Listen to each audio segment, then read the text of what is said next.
Queridos sacerdotes concelebrantes, queridas autoridades, queridos fieles donostiarras y visitantes que disfrutáis de estas fiestas entre nosotros, queridos todos, hijos de Dios y por su gracia también hijos de María.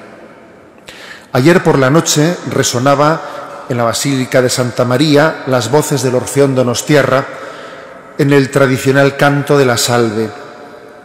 A aquella que tiene el privilegio de habitar ya en el cielo en cuerpo y alma, como confiesa nuestra fe en esta solemnidad de la Asunción de María a los cielos, la sentimos muy arriba y al mismo tiempo muy cerca. No hay contradicción entre ambos adverbios. Cuanto más en el cielo, cuanto más cerca de Dios, más unida a los que imploramos la mirada de sus ojos misericordiosos en este valle de lágrimas. Precisamente porque ella está muy arriba, nos puede ayudar a ver la realidad desde la perspectiva divina y al mismo tiempo, gracias a que ella es tan atenta y cercana a nuestras necesidades, su mirada desde lo alto se convierte en una auténtica clave de sentido que nos ayuda a caminar en medio de tantas oscuridades. Hoy, con nuestra mirada puesta en María, nos preguntamos ¿cómo se ve la tierra desde el cielo? En la confianza de que ella nos ayudará a encontrar un poco de luz para iluminar la respuesta correcta. Y como punto de arranque en este empeño, me sirvo de una conocida novela de Robert Hood Benson, un anglicano converso al catolicismo, que lleva como título Señor del Mundo, escrita en 1907.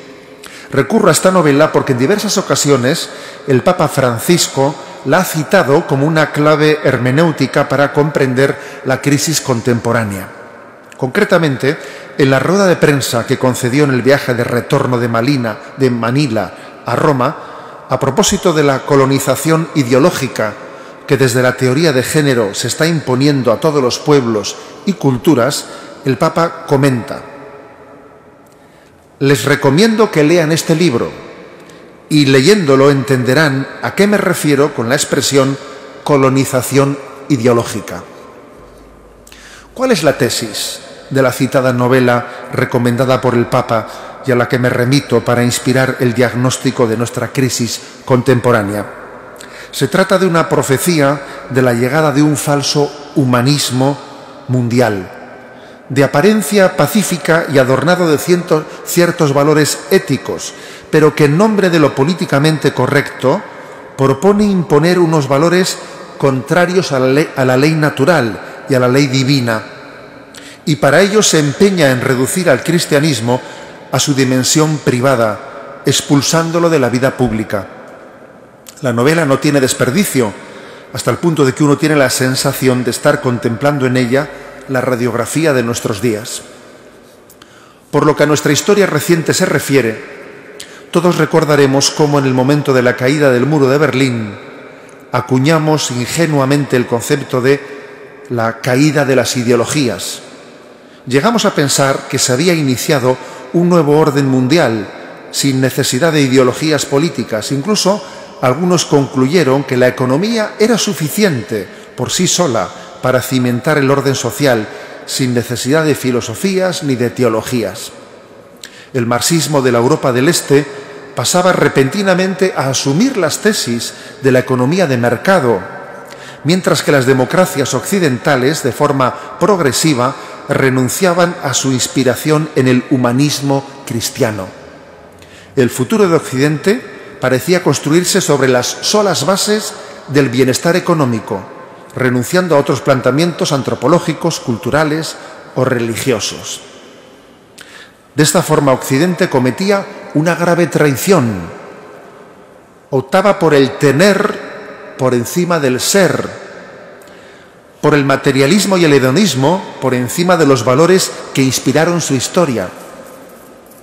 Si bien es cierto que Europa continuaría cuidando y fomentando algunos valores éticos, lo más determinante de su nuevo rumbo fue el hacer oídos sordos a la llamada realizada por San Juan Pablo II en Santiago de Compostela, cuando tras la caída del muro de Berlín dijo: Europa, sé tú misma, descubre tus orígenes, aviva tus raíces. Tú puedes ser todavía faro de civilización y estímulo de progreso para el mundo. Aparentemente, Occidente terminó por transformarse en un cuerpo sin alma, donde lo único importante y definitivo parecía ser la economía floreciente y el bienestar social. ¿Acaso se habría llegado a alcanzar una ética del progreso renunciando a toda ideología? En pocos años se demostraría lo contrario. De la misma forma que no existe un cuerpo vivo sin alma, tampoco puede haber una sociedad de consumo sin fundarse en una determinada concepción de la vida. Y así en pocos años la cultura fue asumiendo una nueva ideología. ¿A cuál me refiero?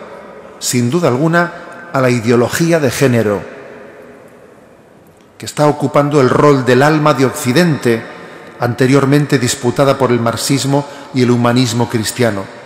En realidad, todo apunta a que la ideología de género no es sino una metástasis del marxismo, asumida ahora por la cultura secularizada, mayoritaria en Occidente. A juicio de los más agudos analistas, el marxismo habría fracasado por haberse centrado en su teoría económica de la lucha de clases, pero sin atacar directamente a la familia, que es la que verdaderamente configura los valores de la persona. Por eso, en el momento presente, la ideología de género ha sido diseñada para confrontarse con la familia y con la misma concepción natural del hombre. Como decía Chesterton, la persona desvinculada de la familia y de su propia naturaleza es plenamente manipulable por el proyecto consumista. Al totalitarismo no le interesan las familias sanas y fuertes, sino las personas solitarias y desvinculadas. La victoria plena de este nuevo orden solo se puede conseguir desterrando el principio de subsidiariedad, hasta eliminar cualquier institución intermedia entre el Estado y el individuo.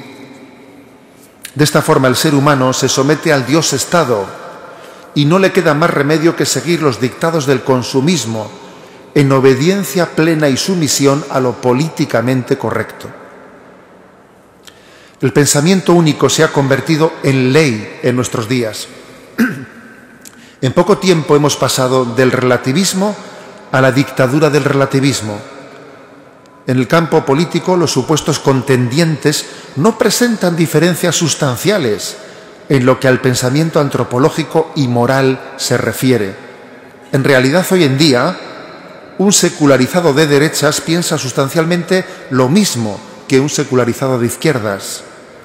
Y es importante que tengamos la clarividencia necesaria para percatarnos de que lo que llamamos políticamente correcto, finalmente convertido en ley, se identifica con la ideología de género, la cual tiene en su agenda la deconstrucción del matrimonio y de la familia, por tratarse del único bastión que se le había resistido al Señor del mundo, parafraseando el título de la novela, de cara a poder controlar a su antojo la misma humanidad.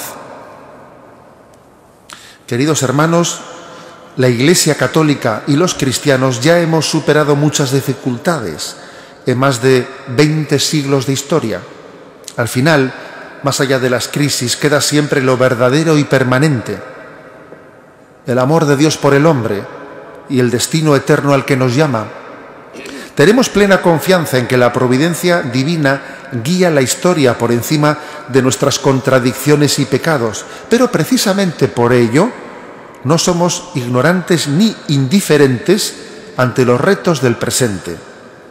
Es previsible que en el futuro hayamos de pagar un precio alto por mantener una conciencia crítica frente a este pensamiento único.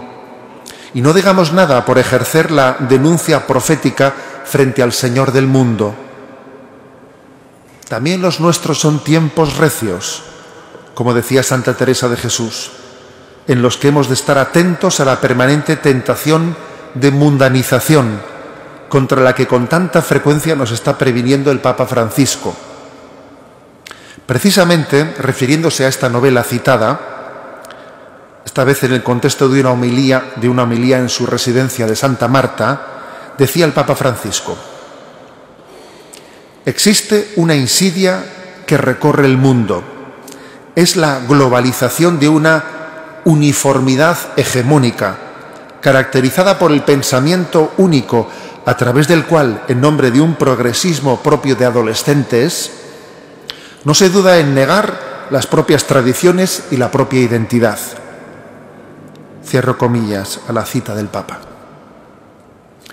Que María nos ayude a comprender cómo se ve la tierra desde el cielo, para que no seamos engañados por ideologías falsas y caducas.